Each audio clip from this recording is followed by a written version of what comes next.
Depois de muita queda, os fundos imobiliários só sobem esse ano. Nesse momento já marcando mais de 5%, sendo que em alguns outros momentos chegando a subir mais de 11%. E aí fica a pergunta, será que já subiu muito? Será que ainda vale a pena fundos imobiliários? Afinal de contas, ainda tem muita gente pessimista com o ativo. Se deveria estar buscando FII, se é dividendos no exterior. Inclusive, muita gente tendo certeza que o ativo vai cair no futuro. E isso acontece porque é um fato que tem uma geração de investidores que começou a investir a partir do ano de 2019 ali em fundos imobiliários, que só vê esse ativo de lado ou caindo. E é justamente por saber disso que a gente tá fazendo esse vídeo aqui. O que é que aconteceu com os fundos imobiliários em 2024, que eles caíram pra caramba ao longo dos últimos anos também. Agora, quais são as expectativas para esse ano? E qual é a conversa sincera que eu quero ter com vocês sobre fundos nesse momento?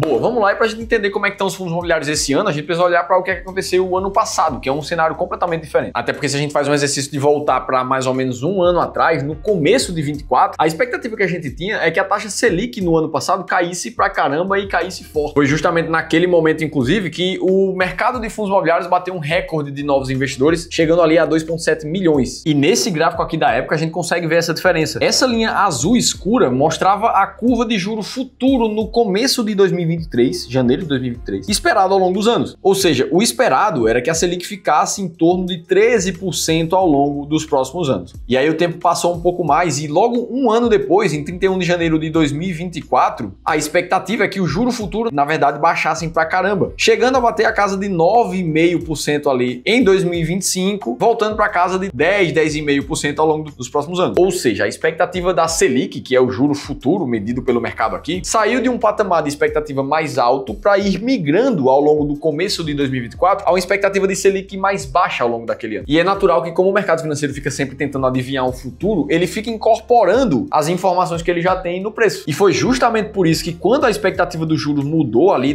em meados de 2023 até meados de 2024, a gente viu o IFIX chegando a subir mais de 20% na bolsa. Só que corta para o final de 2024, essa alta na verdade foi revertida numa queda e fica chegando a cair praticamente 15%. E o principal vetor da queda naquela época foi a inversão da expectativa de juros, que era de queda no começo de 2024 e passou a ser de uma alta no final de 2024. Muita gente chegando a falar em Selic em patamares de 15 em 2025, que é algo muito próximo do que a gente já chegou em 14,25. E foi justamente ali que a gente viu o mercado fazer o processo inverso, tentando adivinhar o futuro do momento econômico onde o país ficaria com um ciclo de Selic mais alto, renda fixa pagando mais dinheiro, muita gente saindo da renda variável para investir em renda fixa, o que naturalmente acaba pressionando os preços para baixo. E foi justamente nesse cenário que a gente viu cada vez mais comentários como esses, que a gente já te mostrou no vídeo de hoje, de pessoas desiludidas em ver seu patrimônio só caindo com fundos. E as notícias demonstravam um resultado cada vez pior ao longo do final de 2024. Isso ficou ainda mais agravado quando o risco fiscal do governo aumentou, dando ainda mais indícios de possibilidade de maiores altas na Selic e um momento de macroeconomia mais difícil no Brasil, que acabou levando o dólar para patamares de 5,80 e às vezes mais de 6, como a gente viu acontecer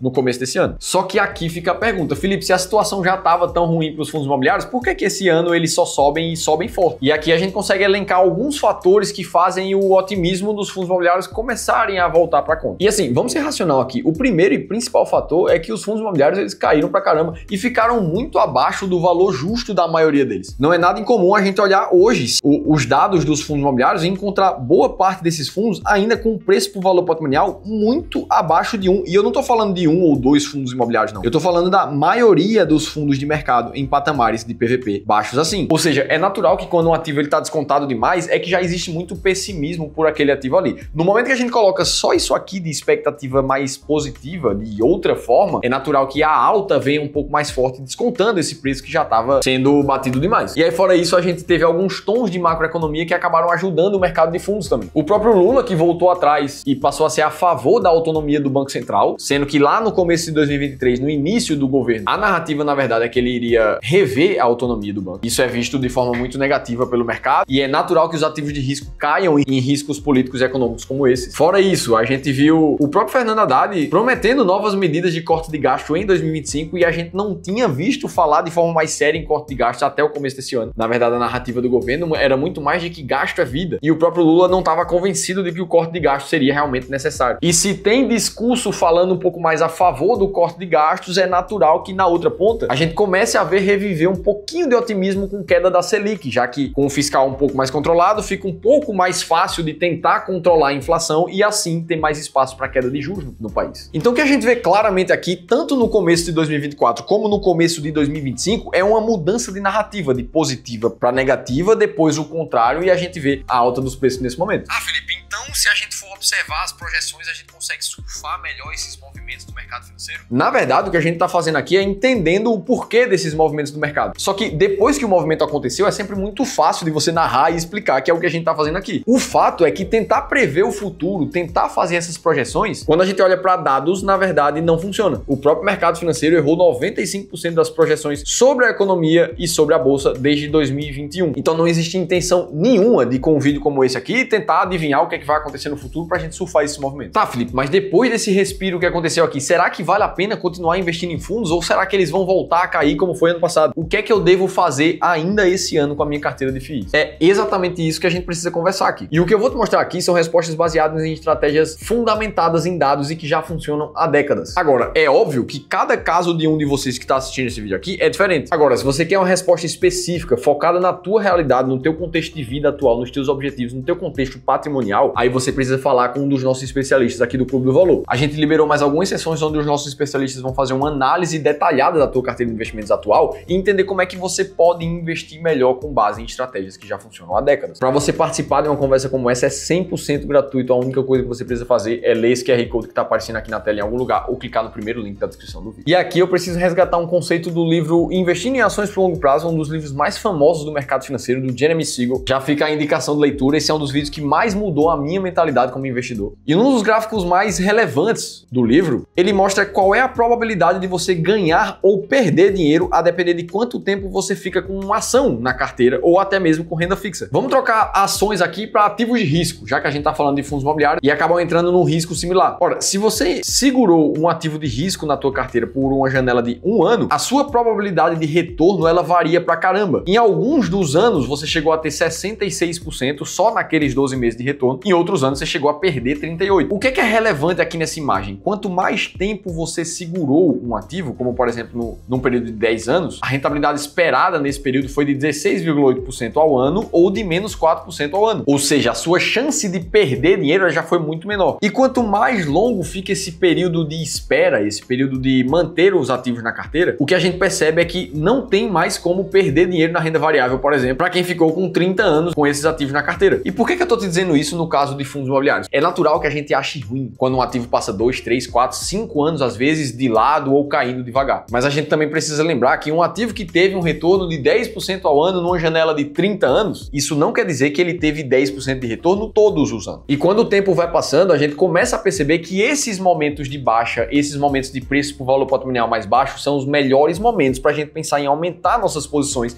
comprar ativos mais baratos e assim, naturalmente, aumentar o nosso recebimento de dividendos, por exemplo. E é justamente aqui que a gente encontra o que você precisa fazer nesse ano de 2025, em todos os anos da sua jornada como investidor. Ter uma estratégia muito clara que te obrigue a fazer a coisa certa sempre, comprar na baixa e, eventualmente, vender ativos na alta. E isso só é possível quando você tem uma alocação de carteira claríssima, como, por exemplo, uma composição de carteira bem definida, como esse modelo aqui, que a gente costuma chamar de arrojado no Clube do Valor, com a maior parte da carteira em renda variável. E uma parte dessa renda variável está em fundos imobiliários de 25%, por exemplo. Ora, se você queria ter 25% no momento, mas os fundos imobiliários caíram, eventualmente você vai estar com 22%, 21% da sua carteira. E é justamente nesse momento que a estratégia te obriga a comprar ativos na baixa, aumentando a tua posição de 21% em fundos imobiliários para voltar a algo próximo a 25%. E é justamente esse tipo de movimento de compra na baixa e venda na alta que permite que o resultado de uma estratégia como essa seja muito acima da média, ficando em mais de 3 vezes o que rentabilizou o próprio índice Bovespa no mesmo período. Ah, Felipe, mas eu não gosto de ter tanta renda variável na carteira. Não tem problema nenhum. O mesmo conceito serve para qualquer tipo de investidor. O que vai mudar são as proporções. Inclusive, se você quiser saber exatamente qual é o teu perfil de investidor e qual é a forma de investir baseado no teu perfil, aí eu te convido a fazer um teste de perfil de investidor que eu deixei aqui no segundo link da descrição do vídeo. E no final você vai receber um vídeo do Ramiro Gomes Ferreira, meu sócio e fundador do Clube do Valor, te mostrando exatamente o que você tem que fazer baseado exatamente no teu perfil. Agora, se você quiser saber detalhadamente como montar uma carteira de investimentos, mesmo que você esteja do zero, aí você precisa assistir esse outro vídeo aqui que eu te contei tudo isso em detalhes. Eu vou estar te esperando por lá.